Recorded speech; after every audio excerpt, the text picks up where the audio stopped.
Just over a month ago, I asked you guys a question on the community page. What's an animal that you think not enough people know exists? With over 200 responses, I managed to compile a list of 50 remarkable animals that you guys think not enough people know about.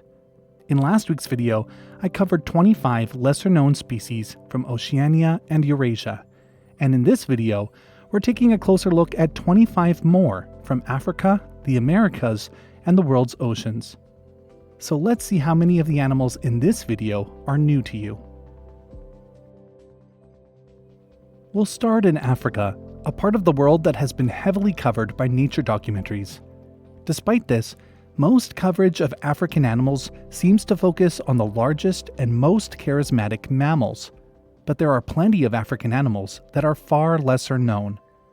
Among the myriad of African antelope is a small, sturdy species known as the Klipspringer.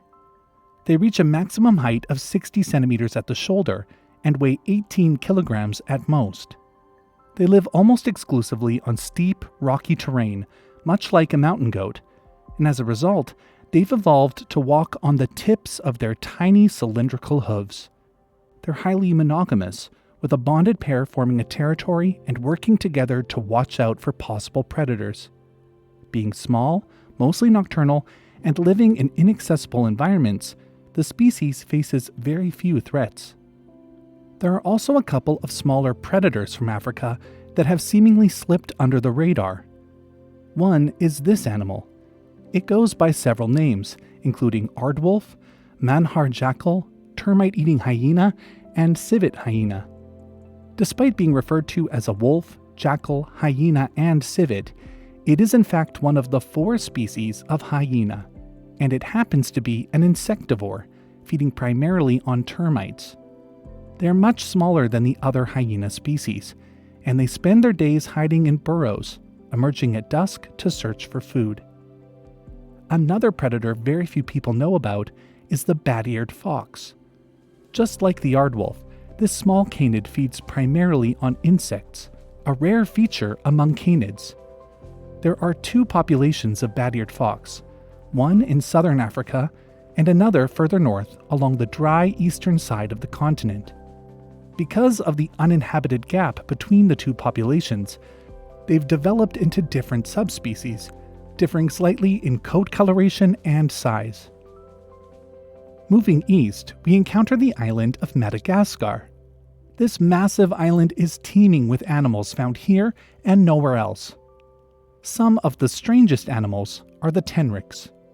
There are 31 extant species found across the island, with the greatest diversity being along the eastern side of the country. What makes them really stand out is how they've evolved to fill a huge variety of ecological niches. Some look and act exactly like hedgehogs, others are aquatic, and many look like small species of shrew. Perhaps the most interesting looking species is the lowland streaked tenrec, which has black and yellow stripes and is covered in quills used for defense, much like a porcupine. Also on Madagascar is a species of grasshopper that not enough people know about, the rainbow milkweed locust. While most species of grasshopper defend themselves from predators by blending in, the rainbow milkweed locust defends itself by standing out.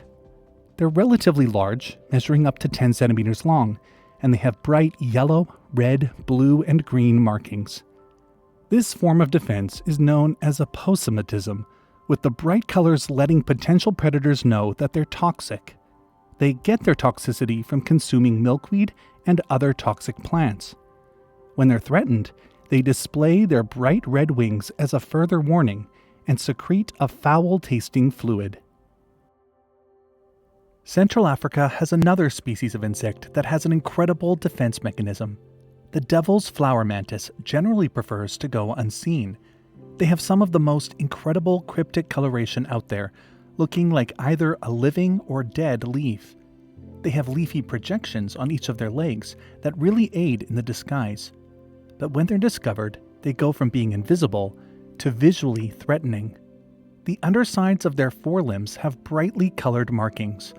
When startled, they raise their arms in order to appear like a much larger and much more threatening animal. Now, making a huge jump across the Atlantic and into the Northern Hemisphere, North America is also overrepresented in nature documentaries, but there are plenty of species that not as many people have heard of.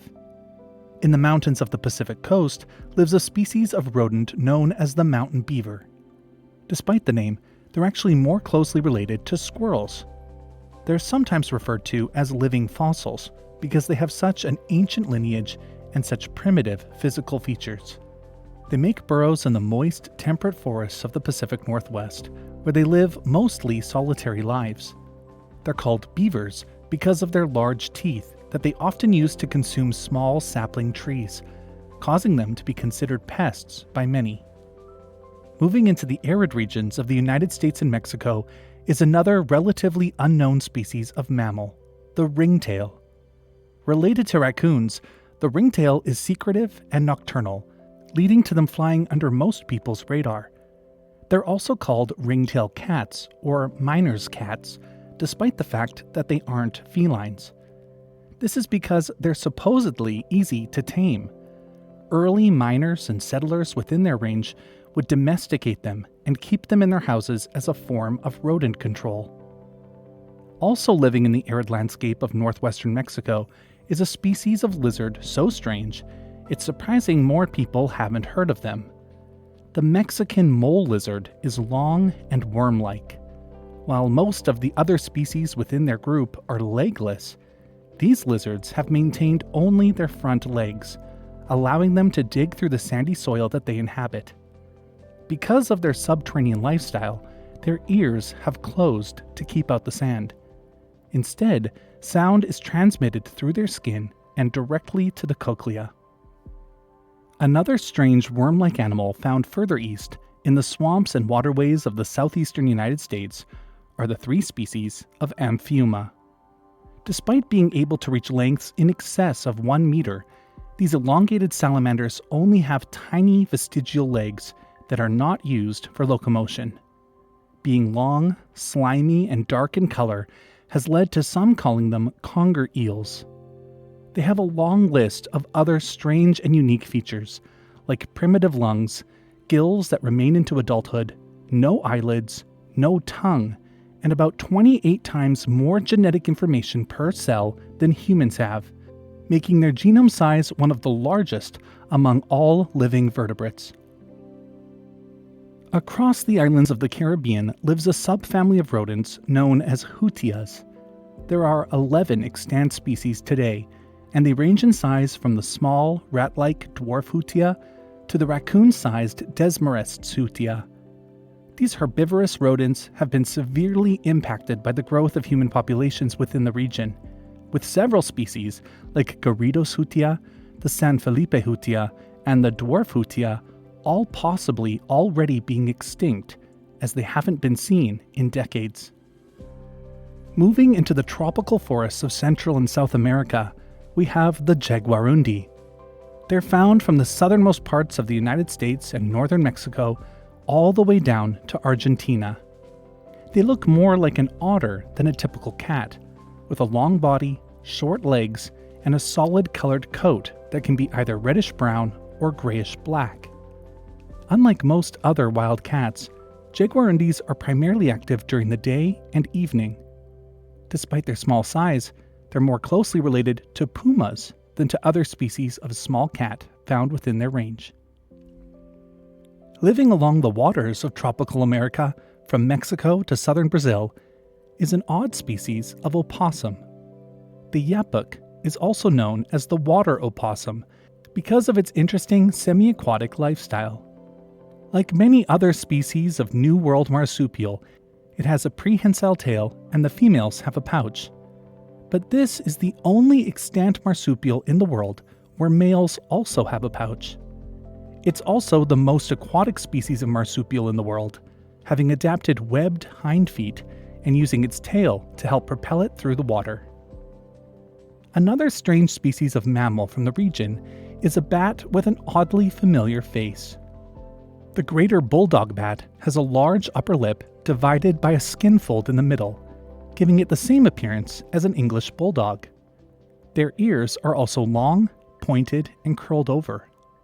The males of this species are a reddish-orange color, while the females are gray, and they have a fascinating diet.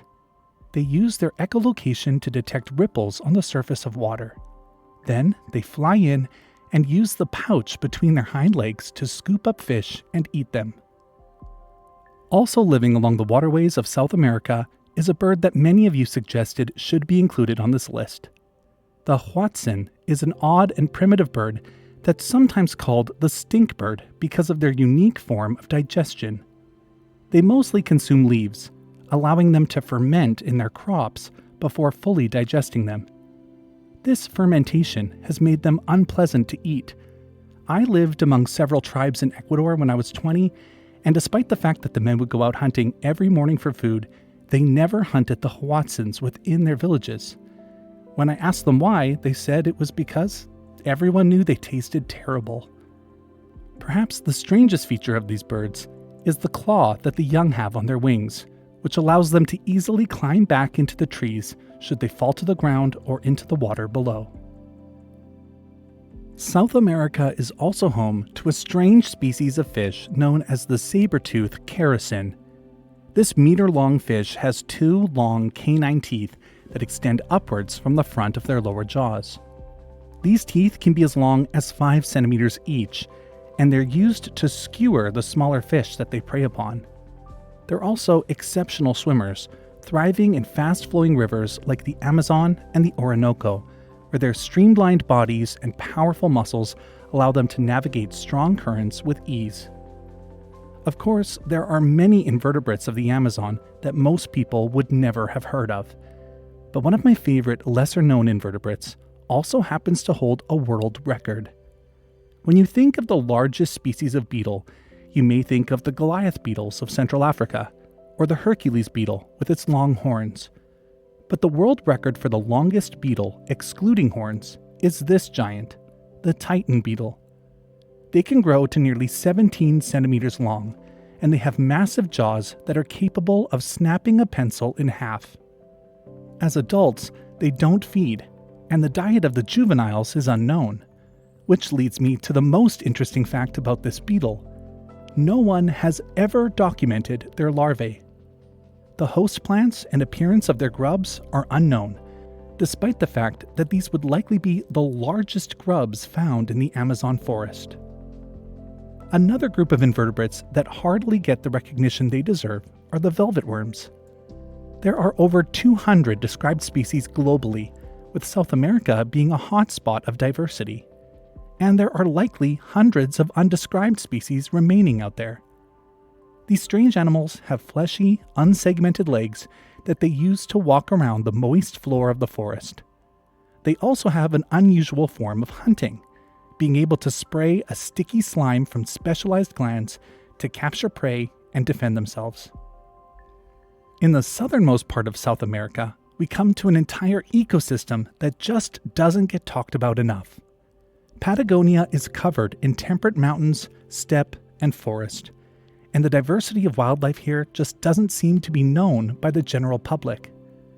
One example is a species of wild dog known as the Culpeo. While it looks like a fox, it's more closely related to larger canids like wolves and jackals. They feed on a variety of animals and plants, like grissons, degus, and even young vicuñas, all of which are other animals that many people have never heard of. Centuries ago, the Selknam people of the region domesticated the Culpeos, developing a breed of dog known as the Fuegian dog, a breed that went extinct about 150 years ago. Patagonia is also home to a large bird that most people would mistake for an ostrich. Rheas stand between 1 and 1.5 meters tall, depending on the species. They play a critical ecological role in their habitat, dispersing seeds and grazing on vegetation, and they can run at speeds of up to 60 kilometers per hour. Having similar body shapes and feathers to ostriches, most people who see this bird would confuse it for its African counterpart. In fact, I cannot tell you how many times I've seen a video of Rheas online, and the comments are full of people talking about ostriches or emus, not knowing that these birds even exist. Another strange animal from Patagonia is one that looks like a strange rabbit. The Patagonian Mara is a large rodent that resembles a mix between a hare and a small deer. It's known for its long legs, which allow it to sprint at high speeds, and its social behavior. Maras are monogamous, often forming lifelong pair bonds, and they live in small groups, raising their young in communal burrows. Unlike most rodents, they're active during the day, grazing on grasses and shrubs. Finally, we'll look at some animals that are found in and on our world's oceans, starting with the highly requested Siphonophores. They're colonial organisms, meaning that they're made up of specialized individuals called zooids that work together as a single entity. Some Siphonophores, like the well-known Portuguese man-of-war, float on the ocean's surface, while others, such as the lesser-known giant Siphonophore, can grow to over 40 meters long, making them among the longest animals on Earth. They use stinging tentacles to capture prey and are often bioluminescent, glowing in the dark depths of the ocean. Sharks are, of course, popular and well-known ocean animals. But one family of carpet sharks, known as Wobbegongs, are mostly unknown. There are 12 species of Wobbegong, each having a flat body and intricate camouflage patterns that resemble the ocean floor. Found primarily in the waters of the Indo-Pacific, they're masters of ambush, lying still and blending into their surroundings as they wait for unsuspecting prey to swim close by.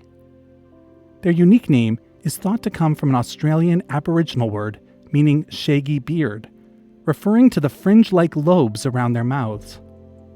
Unlike many sharks, they prefer to sit still rather than swim around, and they aren't considered dangerous to people at all. Perhaps some of the best-known animals from the ocean are the marine mammals, but there's a family of cetaceans that have a reputation for being difficult to study. Beaked whales live in the deepest parts of the ocean. They're extremely elusive, and they seem to have a low abundance. They get their name because of their elongated dolphin-like snouts, which contribute to their streamlined appearance. They're experts at navigating the deep sea, diving to depths of over 3,000 meters, and they're capable of holding their breath for more than an hour as they hunt for squid and fish. There are over 20 species, including exceptionally rare ones like shepherd's beaked whale, Perrin's beaked whale, and the spade-toothed beaked whale. Last, we have a group of seabirds found in the cold waters of the northern hemisphere. Eiders are fascinating sea ducks that many people have never heard of. There are 4 birds called eiders: the common eider, king eider, spectacled eider, and Steller's eider. These birds are known for their incredible down feathers, which are among the warmest natural insulators, and have been prized by humans for centuries. Eiders inhabit remote and harsh regions, which might explain why they're not widely known. Their populations are mostly concentrated around Arctic and subarctic coastal areas, far from human habitation. As diving ducks, they feed on marine invertebrates, and are rarely seen outside of their icy habitats. They're among the most beautiful seabirds in the world, and in my opinion, they deserve more recognition. And that's it for today's video. Did you know of any of these animals? Which ones were new to you? Let me know in the comments below. I need to say a special thanks to my patrons. Without their ongoing support, I wouldn't be able to produce a video like this every week. If you want to support the channel, consider joining us on Patreon. The link is in the video description below. And if you want to watch part 1 and learn about some of the lesser known animals from Oceania and Eurasia, hit the thumbnail on the screen now. As always, thanks for watching, and I'll see you next time.